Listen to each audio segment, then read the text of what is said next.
Iran Aab-e Hormuz کی بحالی پر رضامند ہو گیا۔ عبوری معاہدے کا اعلان آج متوقع ہے۔ عرب میڈیا کے مطابق تہران نے پاکستان کو مثبت اشارے دے دیے ہیں۔ دونوں ملک مذاکرات میں اہم پیش رفت کے قریب ہیں۔ زیادہ تر معاملات طے پا گئی۔ ایک یا دو مسائل بدستور حل طلب ہیں۔ ایکسیوس کے مطابق ایرانی قیادت نے مجوزہ معاہدے کی منظوری دے دی۔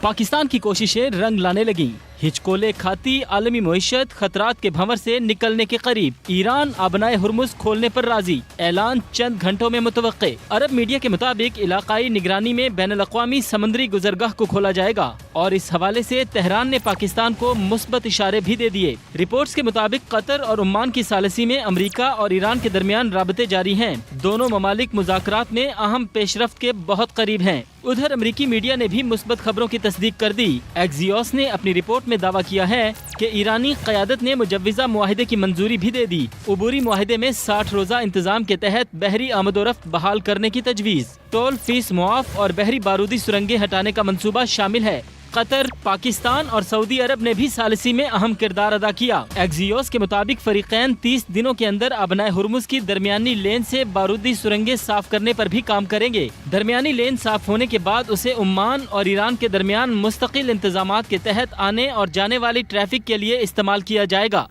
ایران اور عمان کے درمیان آبِ ہرمز میں مجوزہ بحری راستے پر اتفاق رائے ہو چکا۔ بیرونی مداخلت نہ ہو تو مشترکہ اعلامیہ حتمی مرحلے میں ہے۔ ایرانی وزارت خارجہ کے ترجمان اسماعیل بقائی کا بیان، کہا ایران اور عمان کے معاہدے کا یہ مطلب نہیں کہ آبِ ہرمز محفوظ ہے۔ انہوں نے مزید کہا کہ پاکستان اور قطر کے ساتھ مختلف امور پر تبادلہ خیال کر رہے ہیں۔ فی الحال وزیر خارجہ عباس عراقچی کے دورہ پاکستان یا قطر کا پلان نہیں۔ ایران کے ساتھ مذاکرات مثبت انداز میں جاری ہیں۔ امریکی صدر آبِ ہرمز کھلنے کے لیے پر امید، کہا ابھی گزرگاہ کھلنا پہلا مرحلہ ہے، دوسرے مرحلے میں جوہری معاملے پر بات ہوگی، اگر ایران پیچھے ہٹا تو سخت کارروائی کریں گے۔ فاکس نیوز کو انٹرویو میں صدر ٹرمپ نے کہا، ایران نے نہایت شائستگی سے کہا ہے، براہ کرم کیا ہم بات کر سکتے ہیں؟ میں نے کہا ہاں ہم بات کر سکتے ہیں، آئیے اب اسے مکمل کر لیتے ہیں اور انجام تک پہنچاتے ہیں۔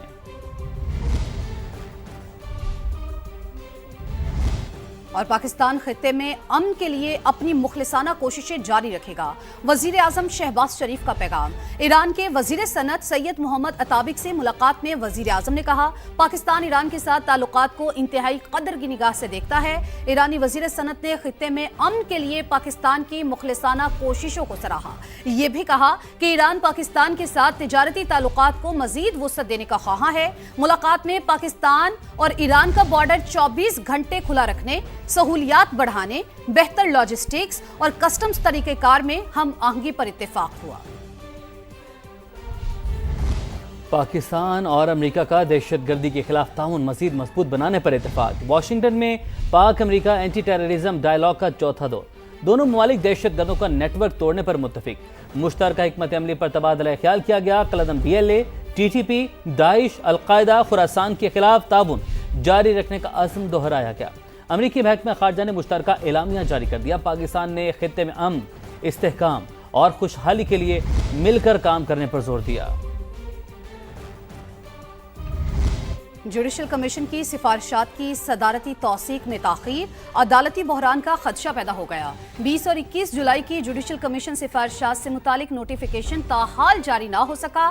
صدارتی عدم منظوری کے خلاف اسلام آباد ہائی کورٹ میں درخواست دائر کر دی گئی، جبکہ وفاقی حکومت بھی مختلف آپشنز پر غور کر رہی ہے۔ وفاقی وزیر قانون اعظم نذیر تاڑر نے قانونی ماہرین سے مشاورت شروع کر دی ہے۔ محسن نقوی کا بیان بے معنی اور سیاق و سباق کے بغیر ہے۔ وزیر داخلہ بتائیں وہ کس سسٹم کی بات کر رہے ہیں؟ وزیر اعظم کے مشیر رانا ثناءاللہ کی پروگرام ندیم ملک لائیو میں گفتگو، کہا اگر ڈیلیور نہیں کر سکے تو اس کی وجہ آئین پر نہ چلنا ہے، صوبے بنائیں یا انتظامی یونٹس، چلنا اسی سسٹم کے تحت ہے۔ آپ مجھے بتائیں کہ انہوں نے جو بات کی ہے کہ یہ جو سسٹم ہے یہ کولیپس کر چکا ہے، کوئی مانے نہ مانے، یہ کس سسٹم کی وہ بات کر رہے ہیں؟ سسٹم تو ملک میں پارلیمانی جمہوری نظام ہے، 1973 کا آئین ہے۔ اگر ڈیلیور نہیں ہو سکا، جو کہ یقیناً نہیں ہو سکا، تو اس کی وجہ یہ ہے کہ اس کے اوپر عمل نہیں کیا گیا۔ جوڈیشری ہے، ایگزیکٹو ہے، لیجسلیچر ہے. آج یہ تینوں جو اپنا اکائیاں ہیں وہ آئین کے مطابق جو ہے وہ اپنا رول ادا کریں. کوئی ڈیم بنانے نہ جائے, کوئی دوسرے کے معاملے میں جو ہے وہ مداخلت نہ کرے. تو یہ 1 سال میں ڈلیوری جو ہے وہ شروع ہو جائے گی. چھوٹے یونٹ بنائیں, صوبے بنائیں, امپاورڈ بلدیاتی نظام بنائیں, لیکن بھی ہوگا تو اسی آئین کے تحت, اسی سسٹم میں. اس سے باہر کیسے ہوگا؟ عسکری اور سیاسی قیادت کا آپس میں باہمی عزت کے ساتھ, احترام کے ساتھ ملک کے معاملات کو چلانا جو ہے, اس کا نتیجہ ہے کہ آپ کی آج پوری دنیا میں عزت ہے. آپ نے مارکہ حق جیتا ہے. خودکشی یا قتل؟ کراچی پولیس سے نوجوان تاجر میر رضا کی موت کی گتھی نہ سلجھ سکی. ایڈیشنل آئی جی آزاد خان کہتے ہیں پولیس سرجن کو پوسٹ مارٹم رپورٹ جاری نہیں کرنی چاہیے تھی. اہل خانہ کی درخواست پر قبر کشائی کر کے دوبارہ پوسٹ مارٹم ہو سکتا ہے. والد نے کہا بیٹے نے خودکشی نہیں کی, اسے قتل کیا گیا ہے. رپورٹ کریں گے قاضی حسن.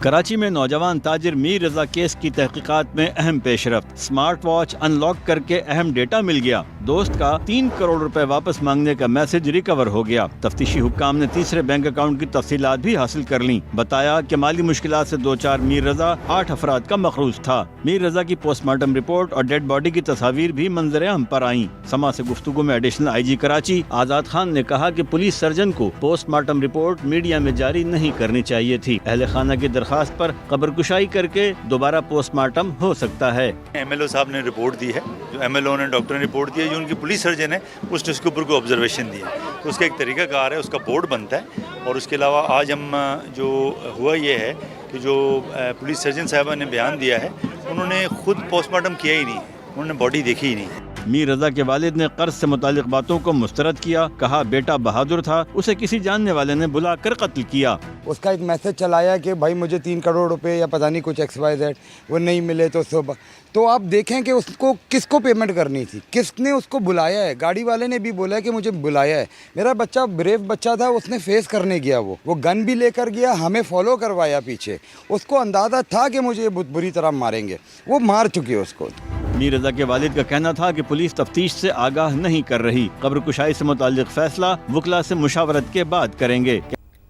لاہور کے تھانے میں ذہنی معذور لڑکی سے زیادتی کا کیس. پولیس کی بیٹی بھائی کو بچانے کی کوششیں, مقدمے میں اہم حقائق شامل نہ کرنے کا انکشاف.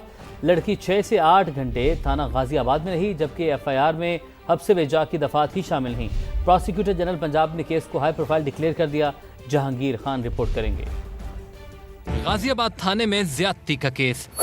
لاہور پولیس ایک بار پھر تنازعات کی زد میں آ گئی. FIR میں مبینہ خامیاں, پولیس کے ابتدائی انکار اور تفتیش پر اٹھتے سوالات نے معاملے کو مزید سنگین بنا دیا. پولیس ذرائع کے مطابق متاثرہ لڑکی کے والد کا تفصیلی بیان ریکارڈ کر لیا گیا ہے. وہ بیٹی کی تلاش میں دارالامان, تھانہ ہربنس پورہ اور غازی آباد تھانے تک گئے تھے. بیٹی بھائی کو بچانے کی کوشش میں اہم حقائق مقدمے کے متن میں ہی شامل نہیں. لڑکی 8 گھنٹے تک تھانے میں رہی, لیکن حبس بھیجا کی دفعات کا ذکر نہیں. حتیٰ کہ زیادتی کے جائے وقوع تھانہ غازی آباد کا ذکر ہی مقدمے میں نہیں کیا گیا. پروسیکیوٹر جنرل پنجاب نے بھی کیس کو ہائی پروفائل ڈکلیئر کر دیا. اس کا ریکارڈ بھی سمن کر لیا. اب صبح اس کی ہیئرنگ ہے, ریکارڈ آئے گا. ہم انشاءاللہ تعالیٰ اس میں بالکل کسی قسم کا کوئی بھی بریدنگ سپیس نہیں دیں گے. اس کو ایز پر لا پروسیڈ ہوگا, اور اس کے اندر جو بھی کلیکشن آف ایویڈنس ہے اس کی میں بالکل proper line of inquiry issue کروں گا.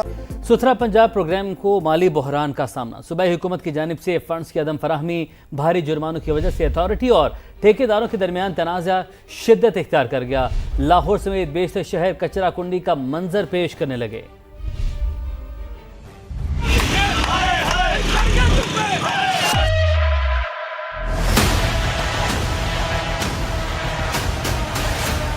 غلاظت کے ڈھیر, کچرے کے انبار. صوبائی حکومت کا منصوبہ ستھرا پنجاب مالی اور انتظامی مشکلات کا شکار.